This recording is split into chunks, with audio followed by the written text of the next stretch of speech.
You see all the van life photos, you watch all the van tours, but do you wonder what this nomadic lifestyle is all about? Are you curious about life on the road?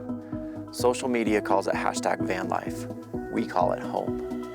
I'll ask 10 questions to get you the stories that you want to hear from the people who live, work, and travel and adventure in this nomadic lifestyle. Welcome to Life on the Road.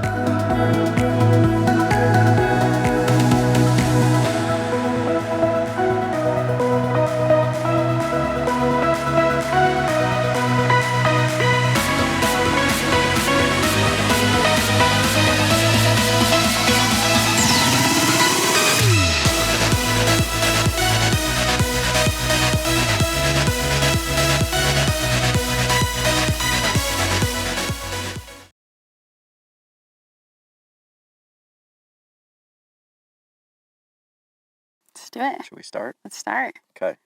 Welcome to another episode of Life on the Road, where I ask 10 questions to get you the stories that you want to hear from her life on the road. Welcome. Thank you. Thanks for having me. This is pretty awesome. We've been kind of chatting about this on IG for a minute now. Yeah, a while. For a while. Which is honestly exactly how our community functions. We have so many friends in common. We have never met until yesterday. But it's crazy. You're like, oh yeah, you know her and Yes. him and them and okay, cool. Exactly. Like we have so many friends in common. We've been chatting online about like eventually our crossable path. And yeah, this worked out. We're in beautiful Colorado and Mosquitoville, Colorado. Mosquitoville, Colorado. Yes, we've been chatting about all the bugs that she killed last night. The giant massacre that took place in your van last night. It's my normal bedtime routine. Wash your face and do 30 minutes of mosquito killing and then climb into bed. And then go to bed, yeah. Mm-hmm. But this worked out perfectly. I was on my way, passing by on my way to Denver, going to a show tonight at Red Rocks, and we get to sit down and have this conversation. I know. I wish I was going to that show, but yes, alas. But we get to have this conversation, which is what I'm super excited about. Yeah, me too. Good. So as we always start the show, tell us who you are, where you're from, and how long you've been on the road, and then you can shamelessly promote yourself at any given time. My name is Kylie Williams. I'm from Salt Lake City. Born and raised there my whole life until I decided to do this crazy van life thing about a year ago, last July. I just rented my house out for a year. It's like, sure, let's, I don't even know if I like it. We'll sign up for a whole year. And I dove right into the deep end. My first day. Well, we're going to talk about that. I don't want to get into that story just yet. Okay. Because we're going to get into that. Like, I have so many thoughts and questions and statements, and I want to hear what you were thinking. Yes, we'll get into that. So how long have you been on the road? Officially, almost a year. Almost a year. Yeah. Okay, officially. Coming up on your. Oh yeah, that's right. On my 1 year Now that I'm thinking about anniversary. why, there's a reason why she has a very unique 1 year anniversary. So we're gonna talk about that for a second. I just now remember that. And then your Instagram. Where can people find you? It's Kylie Will Wander and the And.Lived.Podcast. And.Lived.Podcast, yes. Yep. And we're going to talk about the up and coming podcast and your story as well. So, and that will go somewhere like right here. At the bottom. Yeah, it'll go right here. Like here. John, shout out Woodstock on Wheels. I always give him credit. Here? He's like, it goes Here? right here. So, yeah. Let's learn about your life on the road. Question 1, what was the beginning moment, cause, or inspiration to live your life on the road? Yeah. So really it was van life or no life, truly. Okay. I was kind of in a bad spot, bad headspace, and was just like at the edge of my life and was like ready to peace off the planet. But before that, I was... So wait, before you go on, let's talk about that for a second. Because honestly, it's the first time it's ever been brought up and talked about on the show. 2, you and I talked about it in depth last night. Mm-hmm. So we've had this conversation a little bit. But you were truly at a point in your life where you contemplated suicide. Yes. Yeah. Yep. And van life wasn't necessarily an escape, but it kind of was something you were were going to look forward to. Yeah, no, it fit all of the boxes. Like I took a good hard look at my life and was like, okay, if you're going to stay on the planet, what changes do you need to make in order to be happy? Sure. And it was like not living in Salt Lake City in the winters and living a more minimalistic lifestyle and, you know, being outside in nature more often. And so basically van life like just solved all of the things. Sure. Well, and there were many, many other things that were going on as well. So we're not going to make it so simple, but yeah, it definitely checked quite a few of the boxes that you were looking to make the changes in your life, which is pretty amazing. So I spent a couple months just watching every single Eamon and Beck video that ever existed online. Shout out Eamon and Beck. Love that. OG van life. And I saw that they were living on a beach in Mexico for the winter. And I was like just really in the depths of my seasonal depression of March being the worst month ever in Salt Lake City. And so I was like, okay, what if you don't have to be sad in the winter? Like, what does that look like? And it looked like living on the beach in Mexico. And so I bought a van. I really, you know, without a lot of information and knowledge, I just went for it. I mean, honestly, like, and again, we had a much longer conversation about your story last night. And you were in this moment of kind of deep despair that you needed a quick change or something potentially bad could have happened. Yeah. And so, you know, you kind of just diving headfirst into van life and then realizing maybe this was your out.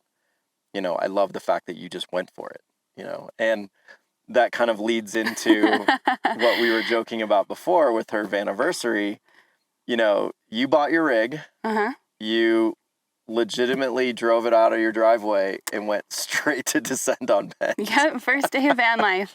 Legitimately, first day of van life. We talk about it all the time on the show about how, like, van meetups are great. This is, you know, opportunities for you to go and meet friends.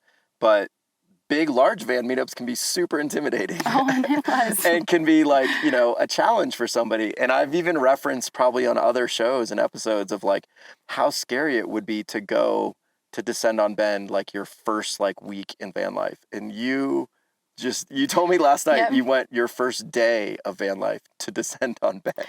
Yeah, so I found Descend on Bend on Instagram the year before. Okay. And I had bought my van like 5 days before.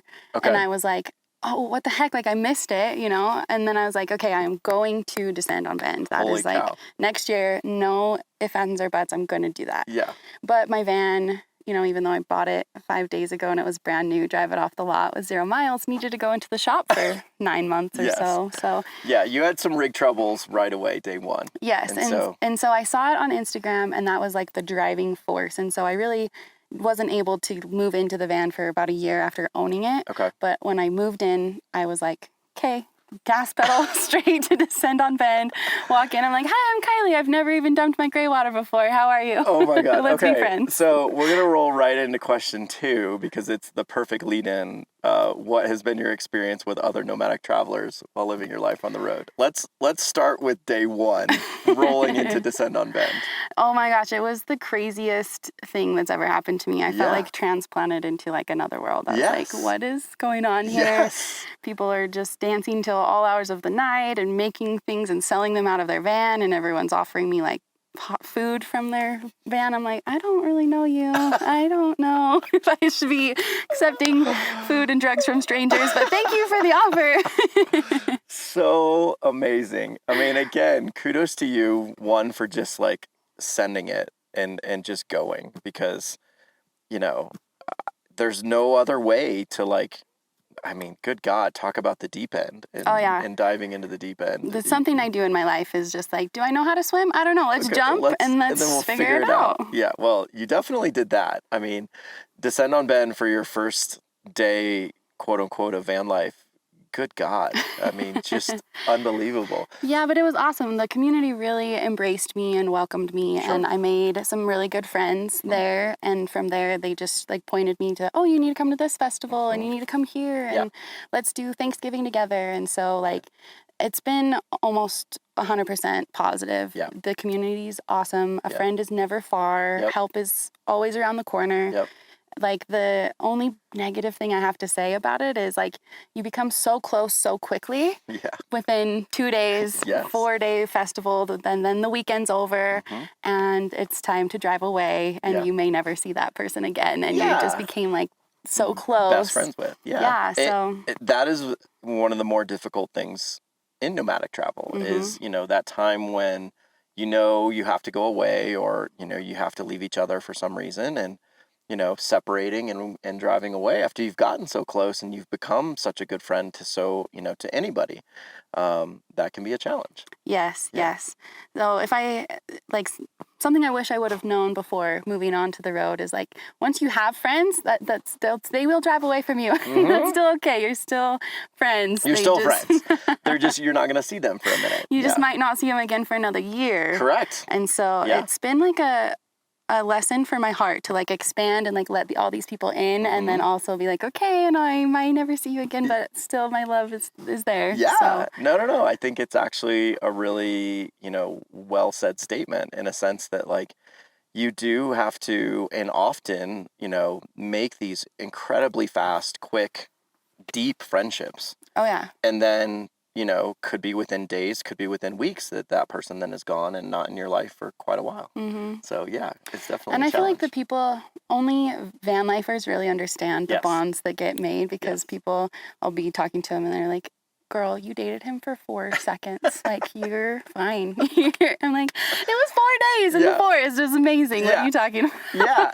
And again, that, like, a relationship like that can be, like, so deep and so intense and so real.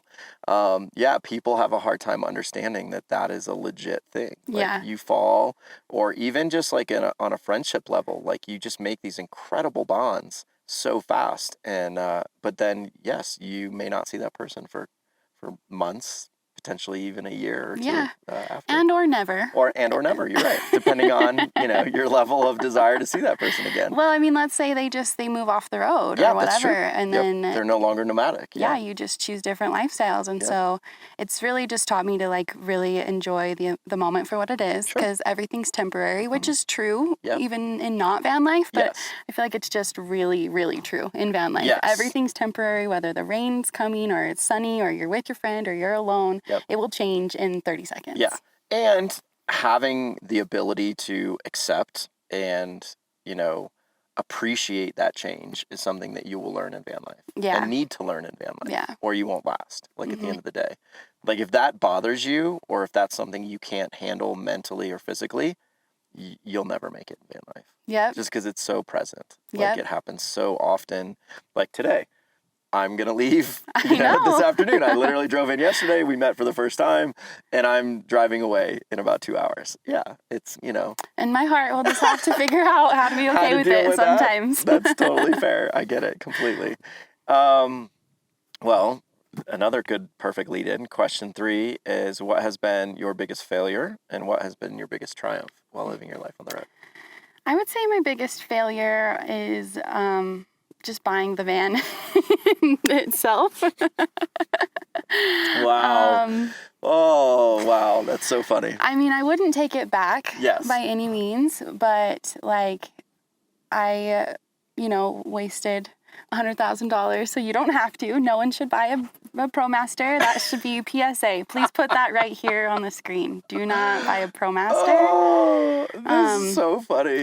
This is going to be, just if you're watching this episode, we're going to shit on Promasters pretty much the entire episode. I'm sorry. And if you live in one, me too. So we all make mistakes. Me too. We all screwed up, which is funny. I love that. But, like, for real, now that I live in it, everyone's like, well, you should know Promasters are prone for transmission. And I'm like, no one told me. So I'm telling you. I'm telling everyone. Yes.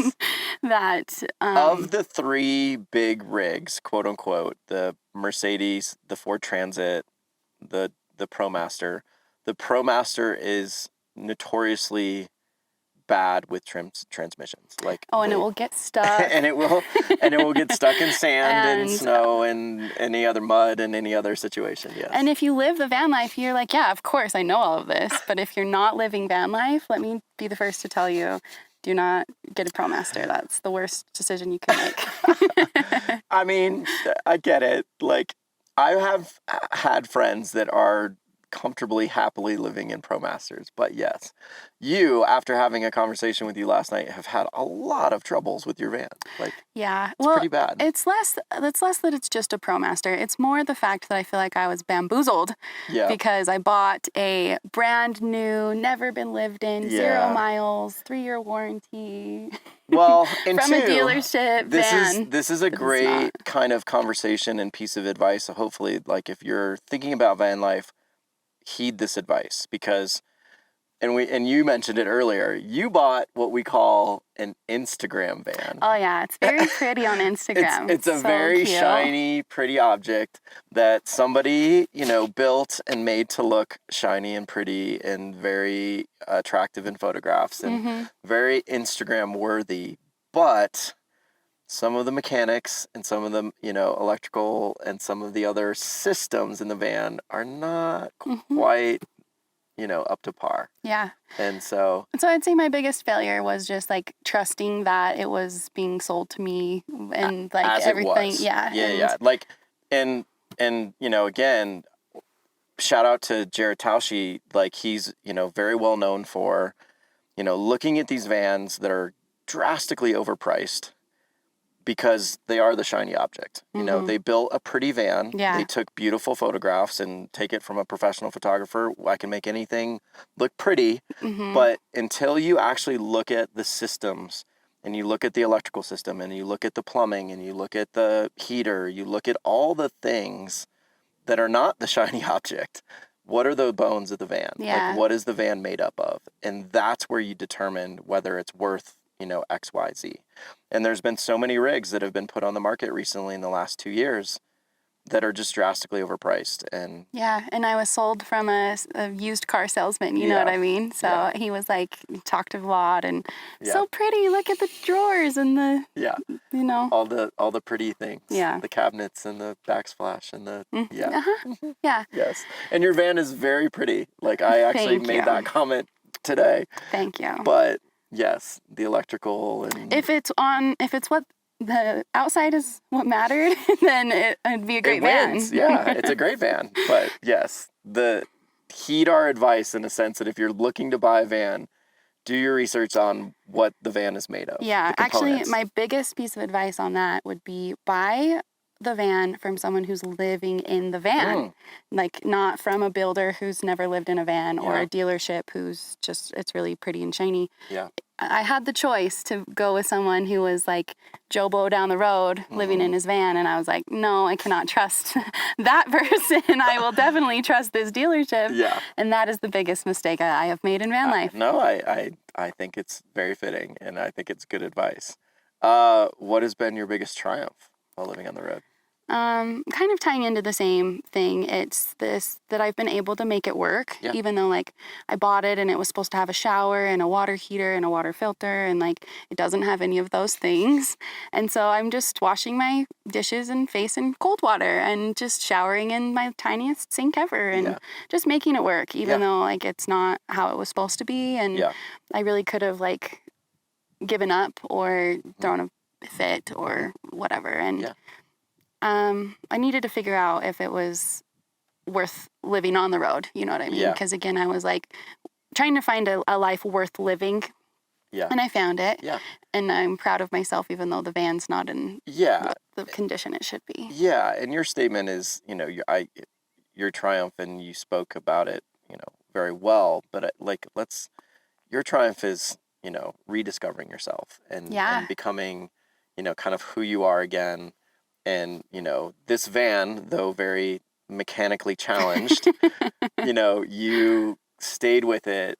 You stuck with what, your outlook and dream and thought was, for the future. And, now a year later, you're here and thriving. And, it's changed your life, which is, pretty amazing. Yeah. So it was a huge financial mistake, but it was for the good of my life. Yes. So. Yeah. For the good of your health, for the good of, your future, like this van, again, as challenged as it is, potentially, or no, not potentially, like legitimately changed your life. Yeah. Saved my life. Saved your life. Which for is sure. Pretty amazing. Yeah. Question 4. did you start your life on the road as a single person? What is it like living your life on the road as a single person? Yep. Solo female traveler, but it was never like my intention to go out as a solo female traveler. Yeah. Again, my inspiration came from Eamon and Beck, who's like the cutest couple ever, living on the road. Yes. Who doesn't want that? And so I always intended to find friends and community for sure. I wasn't going to not do it just because no one was going with me. Sure. But I was always my intention to find friends. And so that's why my first day was like, okay, to the friends. Good Lord. To the community. Yeah, to 1,000 friends, starting day one, which is, welcome to Descend. Good Lord. But, and again, I'm referencing some conversations we've had here prior, but, you ended a relationship, and this was kind of in your darkest moment where you knew you were needed to make some changes and some drastic changes. And, van life obviously being a part of it, you ended a very long relationship and then, obviously started van life as a single person, but you have dated and for a minute on the road. And, there have been some dates. Yeah. A few dates. Okay. one or two dates on the road. But even like a little mini, romance on the road for a bit. And so. They're intense because, again, 4 days in the forest. Yes. However, that was not just 4 days. It was longer than 4 days. But it was an intense, little moment. Yeah.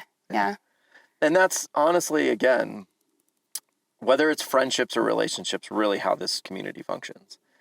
It's, it's, as our mutual friend, Marissa says, it's friendships in a pressure cooker. Oh my gosh, it's definitely true. Yeah. It's how intense and how deep can you go, and you end up going, intense and deep right away, immediately.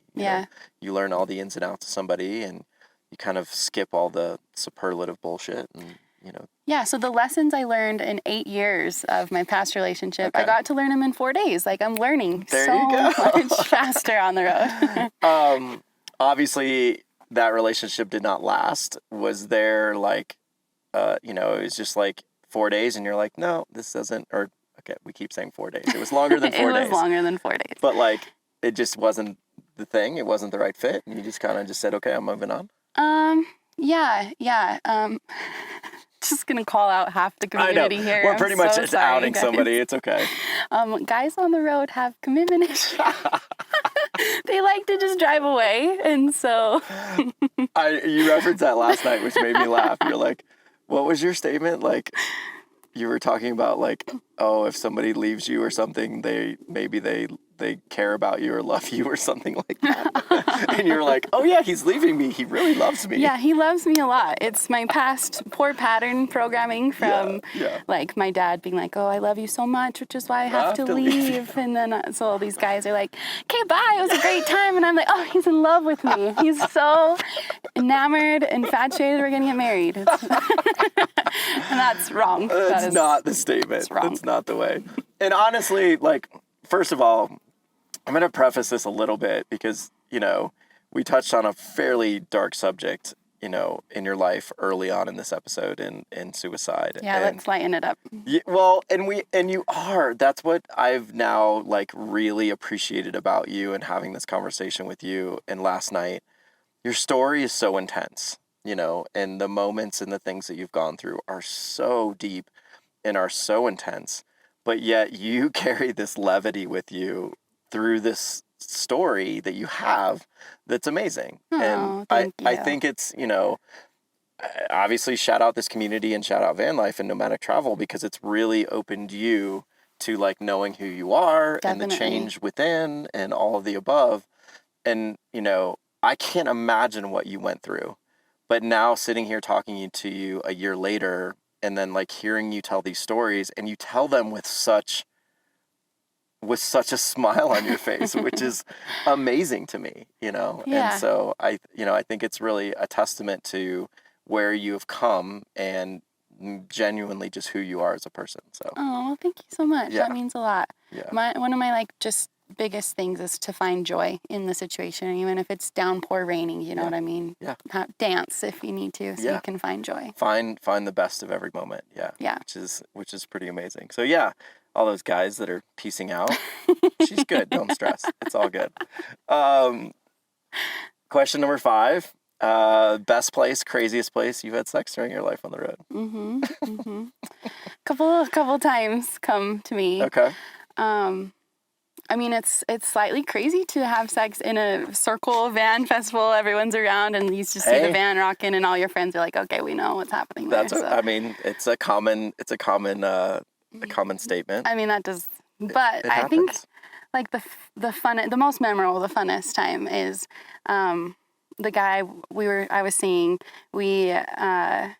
It's mostly long distance dating when you're on the road, because unless you're traveling and caravanning together. Right. Yeah. Exactly. Unless your schedules are right in line and you are doing the same plan, like it's kind of long distance. And so we hadn't seen each other for a while. And so we met up in the same state, but things were brewing. And so we were like, we need to pull over immediately right now on the side of the road. I love it. But it's great because you have your bed with you. Yes. And so it was just really a convenient thing. And everyone driving by was none the wiser. That has recently been said on the show, and I think it's amazing. We live in these beautiful rolling homes. I mean, if you just can't take it for one more second, you have to pull over. When the moment calls, you have the option to do so, and I think it's brilliant. So yes, I absolutely love that. Mm-hmm. Yeah. So on the side of a highway, your best and craziest. I mean, the rooftop deck's also pretty fun. The rooftop deck is pretty amazing. Yeah, that's pretty fun too. It is. The reason why there's no solar on Althea. Not the reason, but one of the reasons. Like, wait, we can't impede with the solar. Exactly. The sun charge right now. That's right.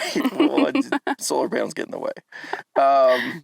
Question 6 is, how do you make money while living your life on the road? Well, I've taken like a 1-year sabbatical. Mm-hmm. I'm like Tom Brady retired. I'm coming right back to the game. Going to Tampa Bay. Love it. Gonna go win a Super Bowl. Yep.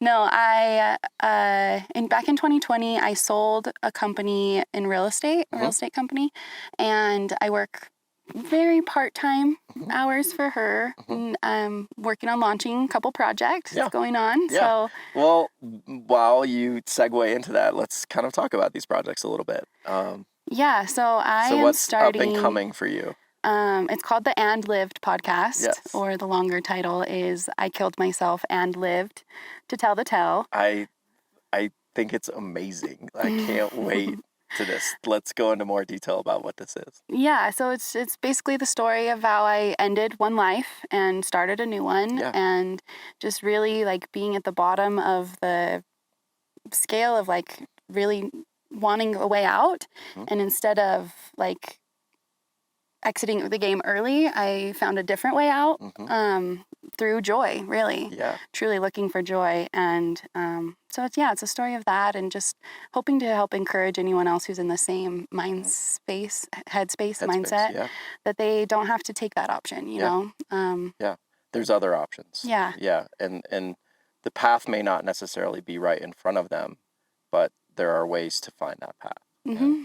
I think your story it needs to be a podcast, it needs to be a book, it needs to be a movie, it needs to be all the things. Well, thank you. No, I think it's so important. This topic is, super scary and super intense, and, I can't imagine what you were going through. And the fact that you now have found the van life, you have found nomadic travel, you have found friends and community, and now you want to tell your story, I think is so, 1, courageous, 2, so important. Like, thank you. I think it just needs to be said. It needs to be told. It needs to be heard by others that potentially, like you said, are in this situation. And we talked about it last night. If you could save or help one person, it's well worth it. Yeah, because I had a friend recently choose that other option. And it hit so deeply and cut so, the ripple effect that it impacted so many people. Yeah. It was like, I can't wait anymore. Another day. I have to do it. And actually, I didn't ask you this last night, but now that you said it, I'm super curious. Because obviously you had gone through a little bit of what you had gone through. You'd already had turned the corner a little bit and started to change your life. But thinking back about how this person, when they did take their life, how it affected everybody around them, did you think about that in your own life? That's a great question. Yeah, of course. I mean, I'll be totally honest. The reason that like it never happened was because I didn't want someone to find it. Like the person I was living with, I really looked out for her feelings and emotions. Sure. So that piece of codependency kept me here on the planet. I mean, because I was worried about how everyone else would feel about it. Yeah. And I mean, I didn't think about it as much then because the headspace that I was at the time my brain told me that they'd be better off without me. I mean, that's not true, but that's the thought pattern that kept circling in for me. Sure. And now that he left just recently, about a couple weeks ago, and was able to see the impact of the people that like far reaching, and like not that him and I weren't close, we were, but there were closer people to him. Sure. And how deeply impacted, like I felt the impact of it. Yeah. I was like, oh, now I can never, like, it definitely took it completely 100% off the table. Yeah. Being that close to it and seeing see the effect, the aftermath. Yeah, of it. the after effect. Yeah. Well, and again, I just, again, I'm so thankful that you are here, one, obviously, but then two, you have found this inner strength to be able to kind of start this podcast and tell your story, because Thank you. It's so nerve-wracking. Oh. It's going to be amazing. So when this podcast comes out, I am going to shout it from the rooftops because, you. You're so sweet. We've talked about details and structure and how to do it, and like I think it's going to be insane. So, thank you. I appreciate all the encouragement. Yeah, it's going to be very, very good. We'll definitely keep your eye out for that, because we will, when it comes out, we will maybe we'll do another Life on the Road episode. I love it. We'll promote it. Let's do it. Question number, I don't know where we're at, 7. The one question that is maybe the most funny and painful at the same time. What is your rig? Who built it? And why did you choose it to live a life on the road? No. It's a Dodge Ram Promaster 2021, the year that the transmissions are broken. There are some other years that the transmissions are not good either. Do your research, people. Yeah, yes. Yeah. Dodge Promasters are notoriously bad for having poor transmissions. Yeah. And now you know that. Yes. Yes. But it was built out by a company that is so bad they've had to change their name on Google a couple of times because of bad Google reviews. Oh no. I know, like I don't shine myself in a great light when I tell people that I bought this van. You are the model. Don't do this. Yes. Do not find a really pretty one that's on Instagram or looks pretty on Instagram. Yeah. And but I bought it because I just kind of had no choice. You know what I mean? Yeah. I was in that headspace and I already told you I felt bamboozled. I was like, it's going to be perfect. There's a warranty and no one's lived in it and it'll be all mine. And all the mistakes and everything, learning the exact opposite way that I should have learned. But yeah, so that's a painful question that you ask me. Yeah, I know. I mean, it is a shiny new van that you have just royally struggled with over this past year, basically. Yeah. And, I'm hoping we'll find some options for you, in the near future. But yeah, I imagine and it gets talked about all the time with this question is like, the breakdowns or the issues with a rig, the, time in a mechanic shop, that weighs on you. That is stressful when you're living on the road full time. That is not easy. And it often gets talked about with old rigs. You have a fucking shiny new rig. This is why it's so painful, because I was like, I'm avoiding all of this. And I didn't. I walked straight into it, the trap that I thought I was avoiding. Yes. So that's why it's so painful. Because if it was older, then I'd be like, all right, I bought an older one. Yeah. No, I bought brand new and it should work. And it doesn't. Yeah. Yes. I'm sorry. That's all you have to say. I don't know what else to say. That's it. There's nothing to be said. Yeah, it's okay. It's again, I appreciate you coming on and being so candid about it, because like hopefully somebody will watch this episode and kind of please just do your research. Get a 4-wheel drive Ford Transit. That's what I'm telling everyone. Honestly, like it's a pretty good piece of advice. Yeah. I mean, the Mercedes, I love Althea, don't get me wrong, but they're notoriously expensive to work on, and You know, the Fords you can get parts for, and the all-wheel drive Transits are pretty great. And yeah, I'm with you. If I had to do it again, that's what I'm learning. It's not the rig for me, but like if I was gonna genuinely like just give a piece of advice for somebody wanting to get a rig, that'd be the first rig I would suggest. Yeah, the all-wheel drive Ford Transit's pretty great. Yeah, I'm tired of being the damsel in distress in the Dodge Promaster. It's not a good look. Oh, you know, I don't know. Could be a good look. You may find your knight in shining armor. You never know. Somebody pulling you out of a spot in Baja, you know. That's true. That's true. Oh no, I'm stuck. Oh, someone please help me. How many times have you been pulled out or stuck in the Promaster? Every single van life meetup I've ever gone to. It's a great way to make friends. Just get yourself stuck and be like, hey boys, I need help. Does anyone have like a tow strap or winch? Can somebody winch me out? So every van life event you've been to, you've been stuck? Yes. Oh my God, that's hilarious. That might be the best stat ever given on the show. I really love that. Minus the fact that you went to descend your first day ever in van life, and then you got stuck at every van life event you've ever been to. But I've never been stuck alone. Knock on all of the things. All the things. Never been stuck alone. Yeah. Just always when I've had friends there to help me. Yeah. And mostly it's because my friends are like, yeah, let's take this spot. And I'm like, sure, my Promaster can do it, and my Promaster cannot do it. Cannot do it, yes. Obviously, yeah, you rolled with a pretty great crew this winter in Baja. Shout out to good. Hunter and Hannah and Pack the Bus and Marissa, all been on the episodes or all on the show. Michelle, Sydney, yes, like, you know, you rolled with a pretty good group of girls and Hunter. But yeah, no, I love the fact that you just have succumbed to the fact that you got stuck everywhere. Yeah, it's just a thing about I have all of the recovery gear, so we're prepared. I mean, at least that's a good thing. Like, I've known people in ProMasters, shout out Blakely and your terrible ideas of not having any recovery gear, but at least you have some recovery gear. No, if you have a ProMaster, if you do end up buying a ProMaster, you at least need to buy your own tow strap, because if someone comes along and they have the ability to pull you out but no strap, carry your own tow strap, people. That's a great piece of advice. If you have a ProMaster, gotta have a tow strap in the van. Like, it's 100%. They should just sell it together as a package. When you buy a ProMaster, you get a, equally rated tow strap in order to be able to pull yourself out. It makes perfect sense. I love it. Question number 8. What is your best bathroom, number 1 or number 2 story from your life on the road? Is there a toilet in the rig?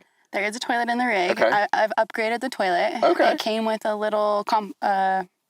It came with a cassette. Okay. And I upgraded it to a composting toilet. How quickly did you go from the cassette to the composting? Oh, immediately. I didn't even, not even one time did I try. I knew. See, the only piece of van life research I did before I bought a van was, what toilet am I going to use? That's hilarious. And so I knew the one I bought with, it came with like the porta potty cassette, and I knew I needed the Nature's Head. And so that was my next order, and the builder swapped it out for me and all the things. So I love the Nature's Head. Yeah. It's probably my favorite thing, one of my favorite things about the van. Okay. Everybody on this show knows that I am obsessed with composting toilets. They are the greatest thing ever. So, yes. Seriously. It is. And like dealing with the number 1, the pee jug, so much worse than the number 2 bin is like a piece of cake. Piece of cake, yes. Changing out your solids in a composting toilet is the easiest thing ever. Yeah, so the worst part of it is the pee jug. Pee jug. Especially because the Nature's Head, it holds like 7 to 10 days worth of pee. Bullshit. Not a chance of 7 to 10 days. I'll go through mine. Well, mine I think is a little smaller than yours. Oh, yours is way smaller than mine. But like, maybe a week tops, like 5 days. I don't know. I've been parked here for a minute and I haven't. You're good. Yeah. But do you have the issue of like not realizing like how full it is, and then realizing like, oh shit, it's now to like the brim, and now I have to take this thing out of my van? Okay, so that leads me into my worst story. Is sometimes you have to check. Yes. There's no like alarm system. It doesn't tell you when you're getting too full. You just have to be really cognizant before you go. And at 4 a.m. sometimes you're a little sleepy. Yes. And you have to forget pee. to check. Or you underestimate how full your bladder is. You're like, okay, yeah, there's enough. There's this much. Like, I really should have taken it out before bed, but like, I can do it. And I could not. And you found pee on your floor. Mm-hmm. Yeah. Mm-hmm. I've always said this, you're not a true van lifer until you've had pee on your floor. Yeah. Yeah. Mm-hmm. No, like, I mean, obviously, I'm sure you've had issues like walking it out of your van and like, you ever spill it on your floor? No. So once it's out, you have the lid on it. See, okay, that's one thing that so many people have referenced this lid. You don't have a lid? I have a lid, but I never use it. Okay, that's your problem. That's something that you can take away from this podcast is use your lid. I should use my lid. You're correct. Yeah. And then it slides right into a Lululemon bag perfectly. Oh, wow. And so it's my Lululemon bag of lies that I carry over my shoulder and I walk into wherever business I'm at. Why aren't you just dumping it on the side of Well, sometimes, but also it's 10 days worth of pee. It's a lot of pee. Yes. I know people who have like single-use pee jugs. They just like fling it out the window, whatever. Me, 10 days worth of pee. I'm so sorry, Tree. I'm so sorry, Tree. So that's hilarious. My little heart makes me go to like pit toilets or whatever. Okay, that's fair. Did you find some shade? This was Charlie that was on my lap. Hi, baby. Obviously, we'll post a couple very, very cute photos of Charlie. Oh, yeah. He's the cutest face in the van. The cutest face, for sure. I love how all van lifers and nomadic travelers are so comfortable talking about pee, which is hilarious. Well, that's something that you just learn really quickly. Yeah. And you do discuss a lot, like parking next to someone, because you're like, okay, how's your bathroom? Like, what are your needs? What are my needs? Yes. And that's kind of why you go so deep so fast with 100%. people. Dating, too, is they're like, okay, I have to go squat now. Yeah, I will Close be your back. eyes. Yeah, exactly. Turn around or whatever. Shout out Tom and Jade. Like, Jade tells the story of, like, I had to go to the bathroom, so I have to go, so you have to go. And like, I just thought it was really funny. And it was pouring rain, and poor Tom is like standing outside the van, like in the rain. Exactly. Yeah, that's why this van, it's a one-person van. Yeah. Like, even if dating on the road happens, like, you're gonna have your own van and your own dog and your own toilet, because this is for me. And you'll deal with your own shit, and I'll deal with my own shit, and that's how it'll go. That's amazing. Yeah, I mean, it's hilarious. Honestly, it's why I wrote the question, because it is something we freely talk about in this community, like, you know, and for individuals that are not a part of the nomadic community or not a part of van life, it is a question you get asked all the time. Like, how do you go to the bathroom? And I'm like, you go to the bathroom, like, just like you do. Yeah, like, my toilet feels very close to a regular toilet. Yeah. As long as you can figure out the trap door in time. It's the exact same. Has that happened to you? I'll never tell you. Of course it's happened. Of course it's happened, yes. If you have a composting toilet, open the trapdoor. Like, it's gonna save yourself a lot of headaches, and it's disgusting. Yeah. We'll leave that one for you. Question number 9. What has been the happiest and hardest moments of living your life on the road?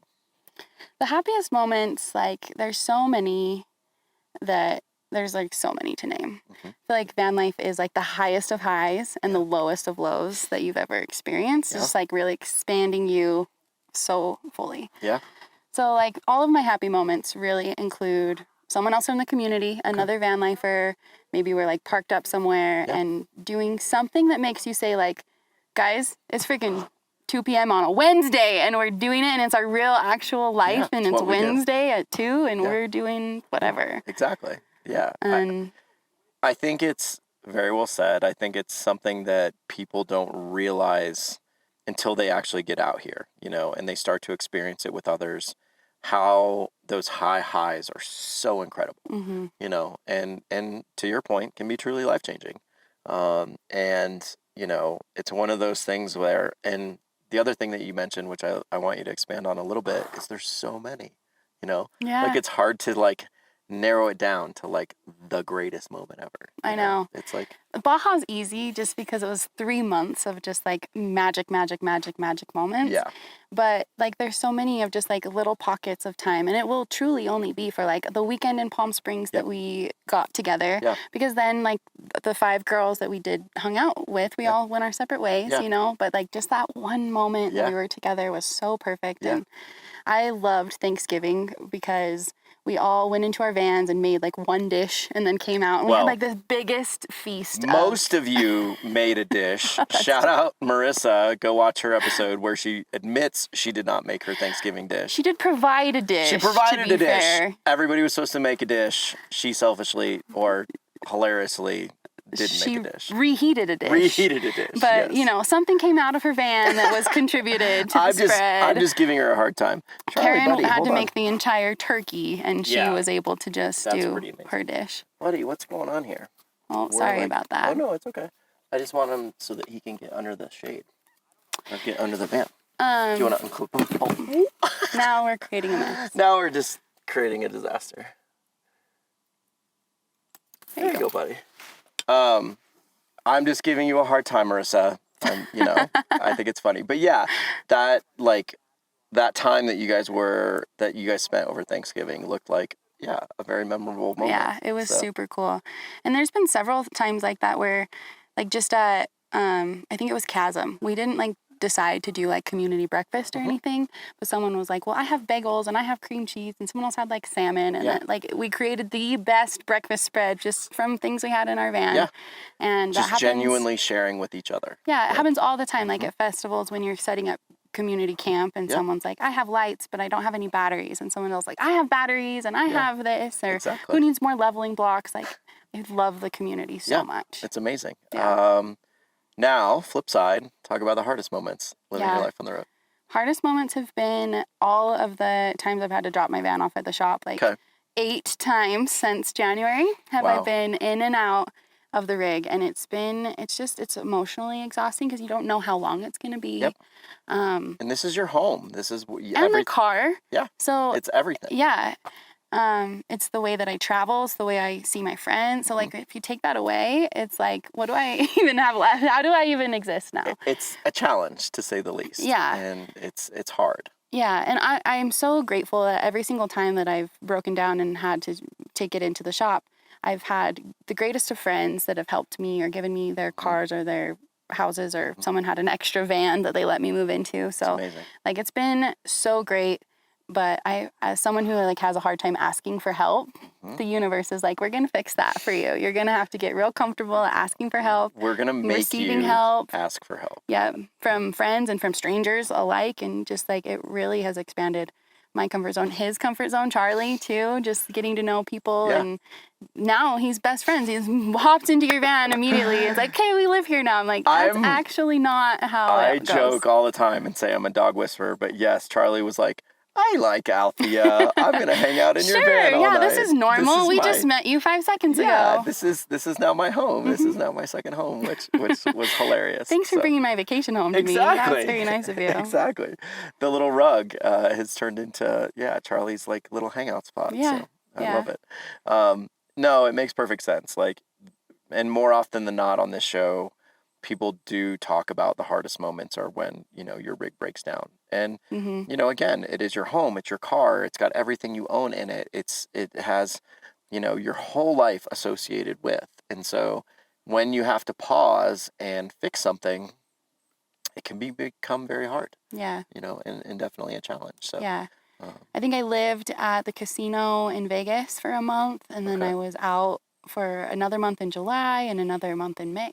Like, I've been out of the van for quite a lot this year. Okay. And it's been it's been very difficult to remain positive through it, and also, like, want to remain doing van life as the thing, because I'm like, remember when you lived in a house and you had a separate car, and when one was broken, like, you had the other one, and the truck camper is actually looking a little nice as an option. Yeah, no, for sure. And I know lots of people are going kind of that way. Yeah.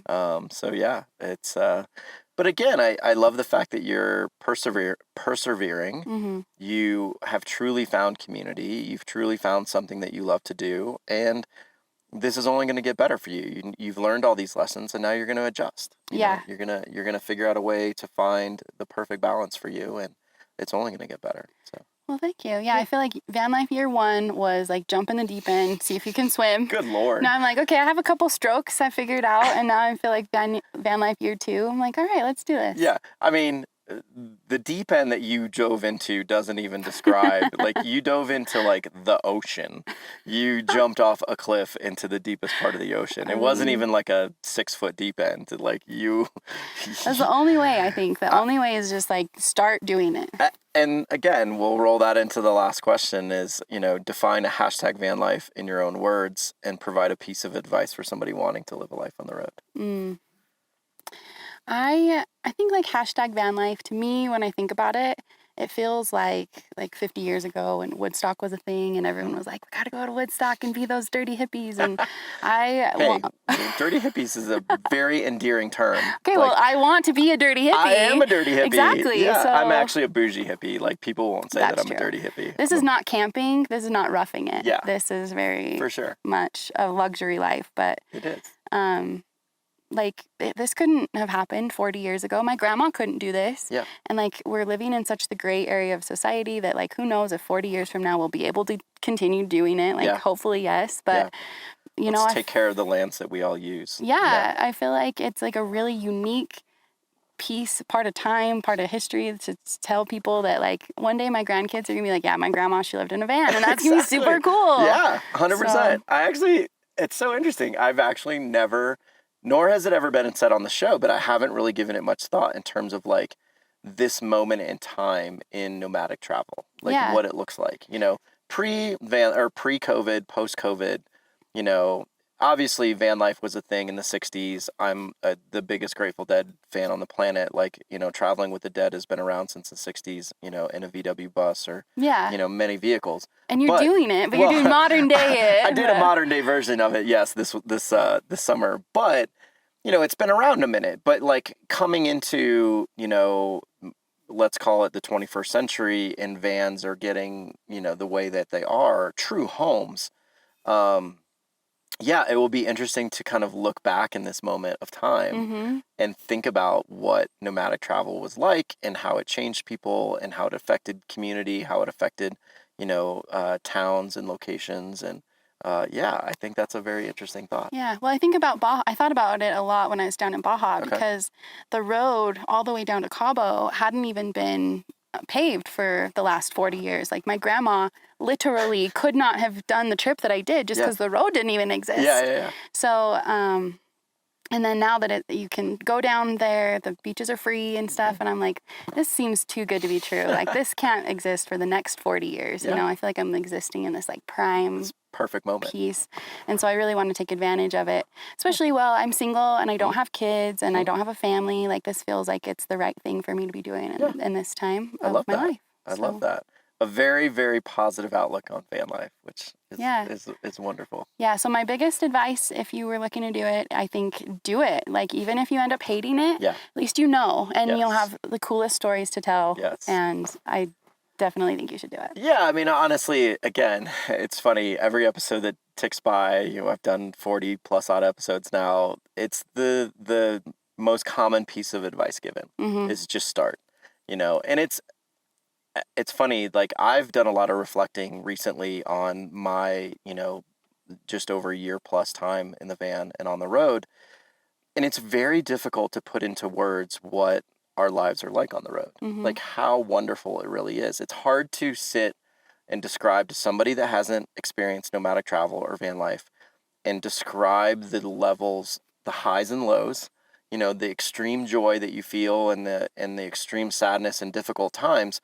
Those are very hard to describe, and so, I think the piece of advice of just trying is valid. Like, you have to come out and experience it for yourself to really truly understand. Well, and you have to start somewhere. So that was kind of my logic with like diving in the deep end. I was like, we'll start, because 2.0 version is always better. Yep. But you have to have a 1.0 version of like, how do I figure this out? How do I, do anything? And then you can always get better. You always learn and adjust, but you have to just try. So you have to just start. And my advice is, don't start at Descend on Bend. Go What? Why? It worked out great. Go a little slower. Maybe day 2, day 3, day 4 on the road, you find Descend on Bend. But good Lord, first day, kudos to you. Like, it's still, I will tell the story forever and ever and ever going forward. Yeah. Do you know Kylie? Yeah. She literally went to descend on Ben her first day in a van. And I do it again. I think it was the best way to do it because I came to the community and was like, okay, let me be you. I'll just like match what you're doing and just like body double and figure out how to do gray water and stuff. It is the ultimate community. I mean, it's the biggest event of the year. You're going to find the most like-minded and, you know, similar nomadic travelers all in one location. And, and you meet good friends. Mm-hmm. And maybe you'll fall in love with a boy in the forest for 4 days. And so you should do it. Did that happen at Descend? Maybe. Maybe. Okay. All right. I absolutely love it. Well, those are your 10 questions. Yeah, thank you. Super simple, right? Yeah. Super fun. Wasn't too bad? No, not too bad at all. Thank you so much for doing this. I really appreciate your time and, you know, meeting me and actually giving me the pin, showing me where to go, letting me come to your camp. I mean, it's a good thing Marissa vouched for you, or else I never would have been like, hey, I've never met you. Here's my location. Come to my exact spot. Thank you, Marissa, for saying that I'm a halfway decent guy and could come hang out. So, yes. No, this has been a blast. I've really appreciated hearing your story, learning more about you. Obviously, our longer conversation last night was pretty amazing, and I'm so happy that you've got to tell your story. Yeah, thanks for having me. Thanks for letting me share it. It was awesome. Sure. Good. It was less scary than I thought it would be, so thank you. Of course it is. Well, we are going to enjoy the rest of this day. I'm actually going to get packed up and ready to go to Red Rocks tonight.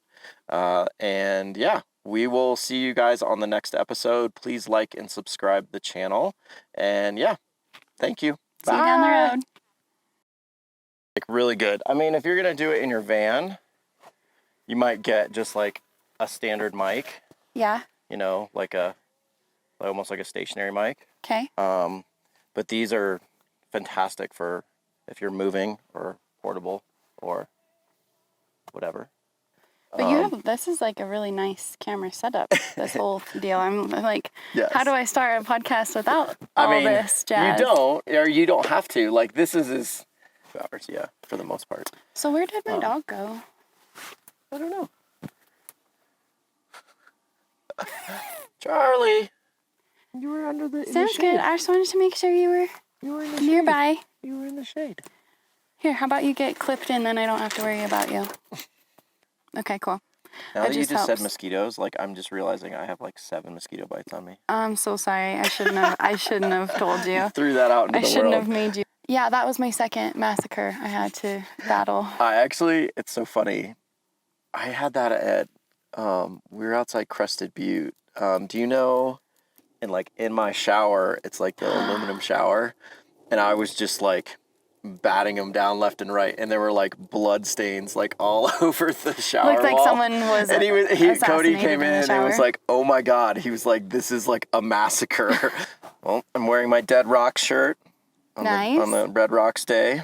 Yeah. Perfect. So yeah, I'm super excited. I don't know. Lately, I've been all about music and experiences this summer. So. Yeah, it's a good summer for you. Yeah, I've seen a lot of shows this summer. Yeah, I mean, 8 dead shows. Oh my gosh, there's so many roommates. Dead roommates now, like smashed. Like your walls are like. I turned it into wallpaper. Yeah, well, that's one way to look at it. Yeah. Yeah, it's some decorative wall color. Good job. Thanks, that was pretty cool. That was awesome. Super fun, right? Yeah, I liked it a lot actually. Not hard. Yeah. No, I feel like you did a really great job of like adding in the pieces from last night and like making it a story and thank you. Giving me good places to talk and stuff. I'm getting better at that. Like it's taken me a long time. I'm very comfortable speaking in front of groups or people and public speaking and all of those things. But like, you know, having a conversation in an interview has been interesting, learning when to talk, when not to talk. And early on, I'm bad at that. Like sometimes I interrupt or I speak too much sometimes and not letting you talk, which actually I caught myself a little bit, even in our episode here. It's, you know, sometimes it's painful and I look back on some of the episodes and I'm like, oh my God, like that's so bad, Chad. Well, like, again, for you, your story is so profound and needs to be told and needs to be heard by somebody, you know, like we talked about last night. If one person can hear this and shift the way they're thinking or, you know, the way they feel, it's going to be a benefit. And so, you know, having your story out in the world is something you have to do. Yeah, at the I end of know. the day. I feel like I do too. Yeah. So, well,